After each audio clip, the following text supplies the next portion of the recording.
Est-ce que va vous lire Franck va vous en parler.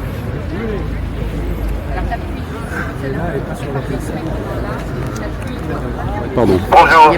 Bon, alors je suis désigné volontaire pour lire ce communiqué que certains d'entre vous connaissent peut-être et qui est bien parce qu'il fait vraiment la part des choses entre notre espoir et notre inquiétude. Un accord de cessez-le-feu pour aller où? Après 2 ans de génocide en Palestine, le plus grand soutien inconditionnel d'Israël annonce un supposé plan de paix.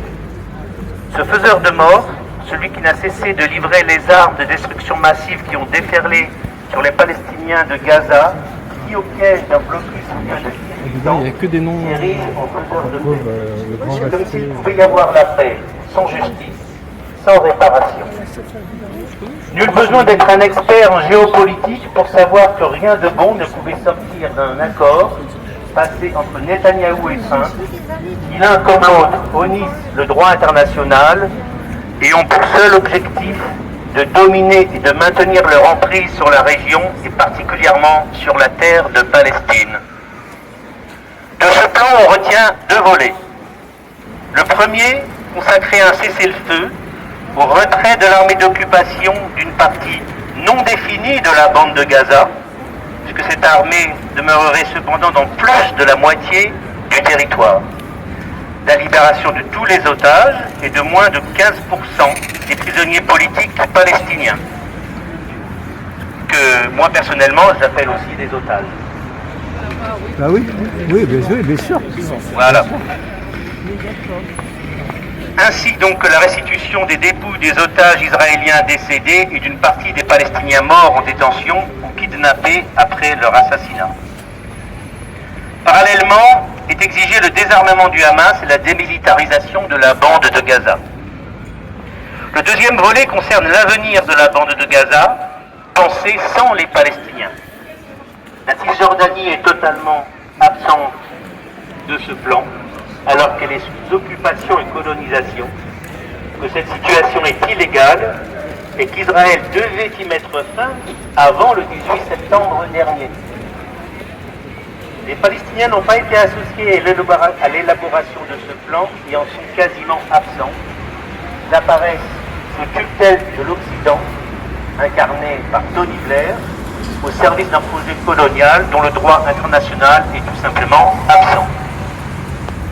Comme si le droit des peuples à disposer d'eux-mêmes n'existait pas.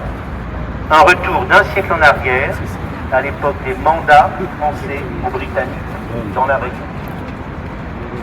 L'accord annoncé le 9 octobre porte sur la première partie du plan, le cessez-le-feu, l'entrée de l'aide humanitaire et la libération des captifs de part et d'autre, sans que rien ne soit dit sur le retour des 1,5 million de déplacés du nord vers le sud.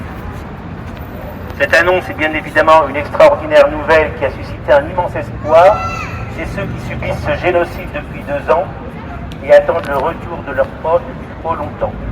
Nous partageons cet espoir et ce soulagement.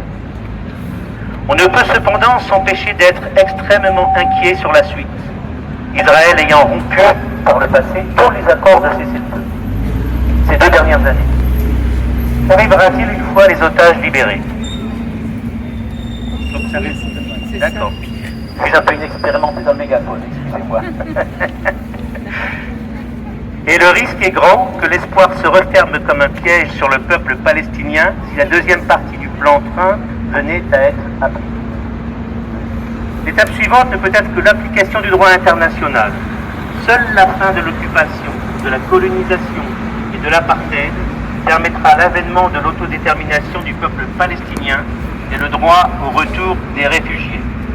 Et ce sont eux qui doivent en être les artisans. Les projets de Trump et de Netanyahou sont tout autres, ni l'un ni l'autre notre ministère. Entre le business plan pour l'avenir de Gaza de l'un et le souhait de finir le travail de l'autre, il n'y aura pas d'autre voie pour la communauté internationale que d'appliquer les résolutions de l'ONU. Pour y parvenir, il faudra en passer par des sanctions économiques, politiques et diplomatiques contre Israël pour lui imposer le droit qu'il bafoue depuis sa création.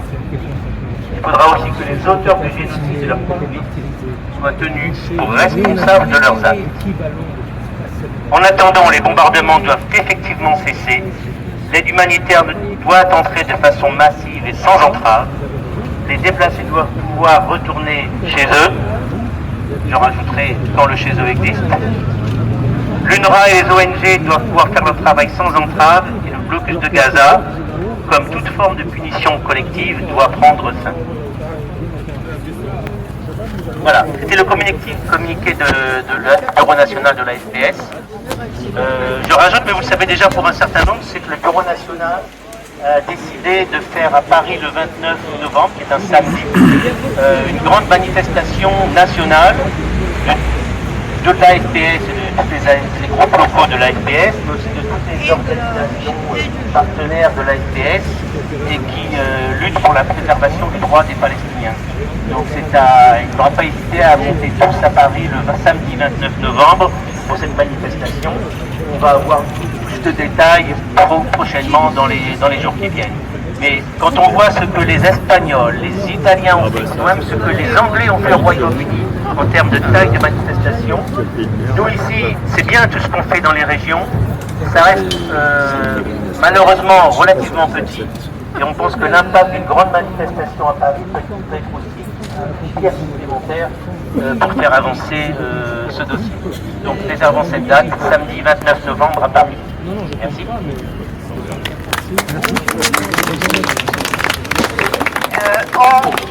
On va reprendre donc, parce qu'en effet rien n'est sûr, on est en pleine incertitude et attente. On va donc reprendre les manifestations hebdomadaires ici, enfin on vous tiendra au courant.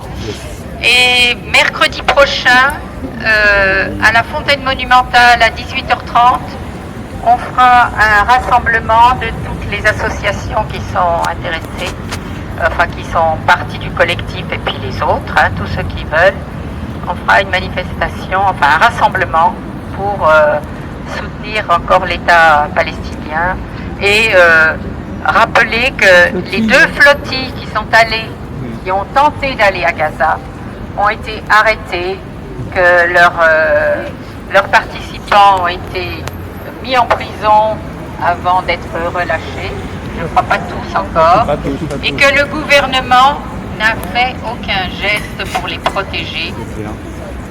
Malgré les demandes, nous avons été pendant 2 semaines devant la préfecture à laquelle on avait demandé une rencontre.